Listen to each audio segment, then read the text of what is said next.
Bonjour, vous étudiez une nouvelle protéine en biologie structurale et souhaitez la produire sous forme recombinante en quantité adaptée à la méthode de votre choix. Dans une vidéo précédente, nous avons inventorié différents systèmes, encore appelés outils de production, afin de les comparer. Parmi les 3 critères entrant dans le processus décisionnel du meilleur choix de l'hôte, un paramètre essentiel vient de sa simplicité, de la rapidité et de la facilité à augmenter les volumes de production pour répondre au mieux aux quantités nécessaires de matériel biologique à préparer.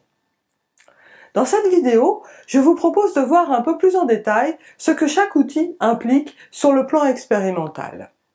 Si la protéine ou le complexe protéique est d'origine bactérien, intracellulaire, de petite taille ou de taille moyenne, sans modification post-traductionnelle nécessaire, et avec peu ou pas de pont disulfure, alors son expression en système bactérien Escherichia coli pourra être envisagée en première intention. Le principe se décline en 5 étapes. En 1, le clonage du gène d'intérêt dans un vecteur approprié. En 2, la transformation bactérienne. En 3, l'inoculation et la préparation du volume de suspension cellulaire. En 4, l'induction de la production de protéines. Et en 5, la collecte du culot cellulaire et l'extraction de la protéine dans le cytosol par sonication ou dans le périplasme par choc osmotique. Pour plus de détails concernant la mise en pratique de l'expression en système bactérien, je vous invite à regarder la vidéo ci-dessus. Une protéine d'origine eucaryote et de localisation intracellulaire peut indifféremment être obtenue par le biais de différents outils, bactéries, levures, cellules d'insectes ou cellules de mammifères. La quantité désirée dictera les coûts de production, selon les volumes à produire. Voyons le cas de l'expression des cellules d'insectes. C'est en effet l'outil de production le plus polyvalent. Il est très utilisé pour la production de protéines de haut poids moléculaire et pour obtenir des complexes protéiques. Le principe de production repose sur 3 étapes. La préparation du vecteur, la transfection du vecteur dans une cellule de larve de papillon, SF9, SF21 ou Hi5, avec la production qui en découle de particules virales détenant le BACMID. Enfin, la production de la protéine recombinante. Il faut prévoir environ 3 semaines pour l'ensemble de la procédure. À l'étape 1, le plasmide donneur, comprenant le ou les gènes d'intérêt, est inséré par transposition dans le BACMID, puis transformé dans la bactérie Escherichia coli. La transposition s'effectue dans le gène LAC-Z.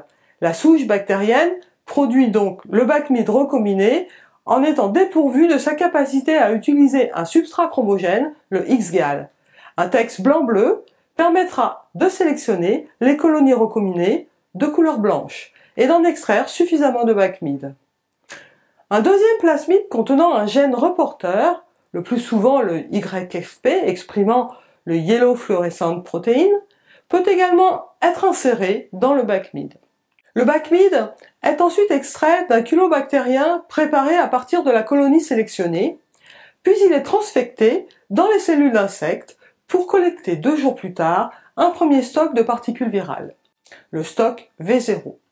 À l'étape 2, la transfection est reconduite lors d'une deuxième étape d'amplification du virus. On démultiplie pour ce faire les volumes de culture afin de récupérer davantage de surnageants viraux. Cette étape dure une petite semaine. Les productions de virus se conserveront alors à 4 degrés durant au moins une année complète. Enfin, la dernière étape consiste en l'expression de la protéine d'intérêt.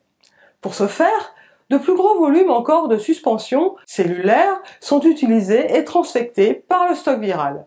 La collecte du culot s'effectue après 3 ou 4 jours de multiplication virale et avant d'atteindre la lyse cellulaire. Pour anticiper la lyse et l'arrêt de la production des protéines, l'utilisation du gène reporter fluorescent YFP est idéale et recommandée.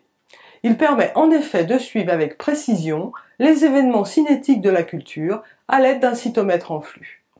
Pour les protéines sécrétées d'origine eucaryote, de petite taille, sans glycosylation essentielle, et dont la séquence protéique est munie d'une séquence signal, le système d'expression en levure, comme Pichia pastoris ou d'autres espèces, peut être retenu. Voyons le principe de production dans Pichia pastoris. Il repose sur l'intégration du vecteur dans le génome de la levure par recombinaison homologue. Le plasmide d'intérêt est d'abord préparé en grande quantité, puis linéarisé, avant d'être recombiné au voisinage d'une séquence génomique homologue, le plus souvent la séquence promotrice de l'alcool oxydase, le promoteur PAOX1. Les événements d'insertion peuvent se répéter plusieurs fois et jusqu'à une dizaine de fois. Le clone obtenu sont stables car le gène d'intérêt est définitivement intégré au génome de l'hôte. La deuxième étape consiste à sélectionner le clone ayant intégré le plus grand nombre de copies du vecteur. Il sera potentiellement le plus producteur. Cette étape de screening prend environ 3 semaines. Ensuite, la levure est produite en découplant la phase de production de monomasse et la phase de production de protéines. La première phase est rapide, puis lors du déclenchement de la production de protéines par l'ajout du méthanol inducteur, l'apport de ce substrat toxique est programmé pour respecter les capacités d'assimilation de la levure. La culture de la levure se prête bien à l'utilisation des bioréacteurs et la souche sélectionnée pourra donc facilement être cultivée à haute densité cellulaire. La protéine sera finalement extraite du surnageant, celui-ci sera préalablement concentré par filtration, puis par ultrafiltration tangentielle. Une dernière étape de diafiltration permet d'éliminer le milieu de culture et le remplacer par du tampon de purification avant les étapes de purification proprement dites. Il faut compter 2 semaines pour les étapes 3 et 4. Ce procédé est robuste et permet de produire jusqu'à 100 mg de protéines par litre de culture à partir du moment où le clone producteur aura été identifié. Pour les protéines d'origine eucaryote, produites seules ou en coexpression avec un partenaire. Pour les protéines de grande taille, les protéines organisées en multidomaines, ou encore pour les protéines nécessitant des modifications post-traductionnelles spécifiques, il est préférable de privilégier les systèmes d'expression eucaryotes supérieurs, comme les cellules d'insectes ou de mammifères. La production en cellules de mammifères, en cellules d'ovaires de hamster ou en cellules embryonnaires de rein est généralement retenue lorsque les autres outils ne permettent pas de répondre aux caractéristiques fonctionnelles de la protéine cible. Si les cellules CHO sont préférentiellement utilisées pour des préparations pharmaceutiques, car plus faciles à cultiver à grande échelle, les lignées HEK sont quant à elles préférées pour des applications en laboratoire.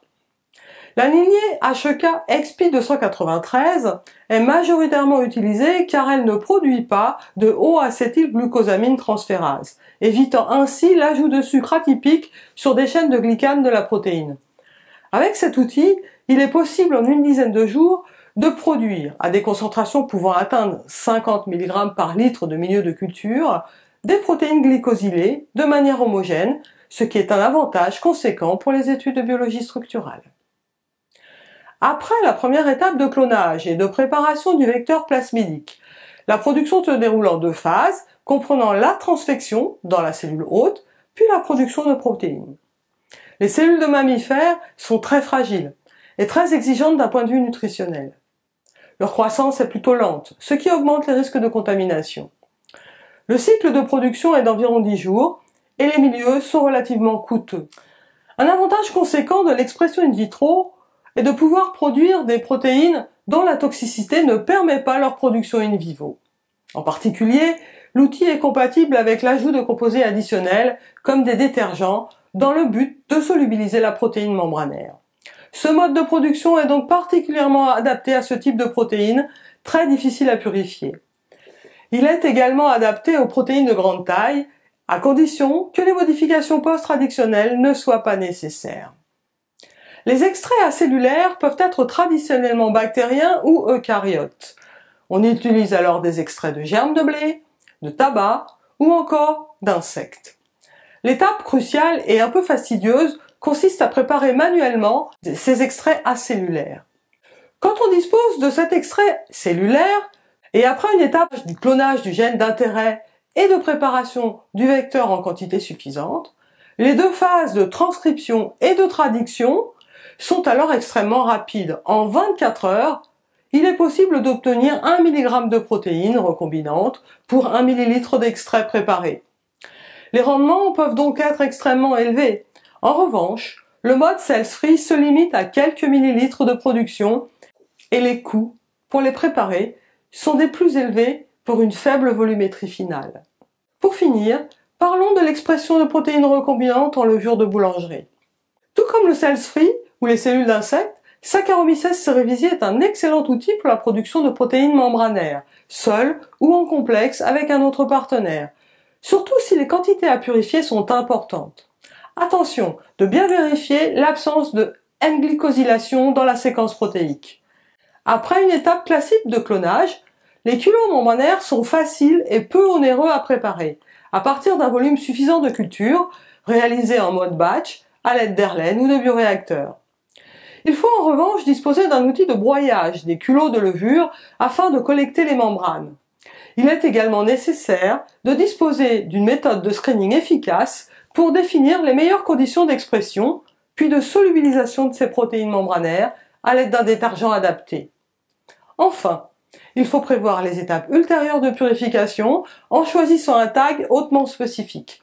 Dans cet exemple, la protéine est couplée au domaine BAD biotinylé car reconnu spécifiquement par la réside d'affinité streptavidine.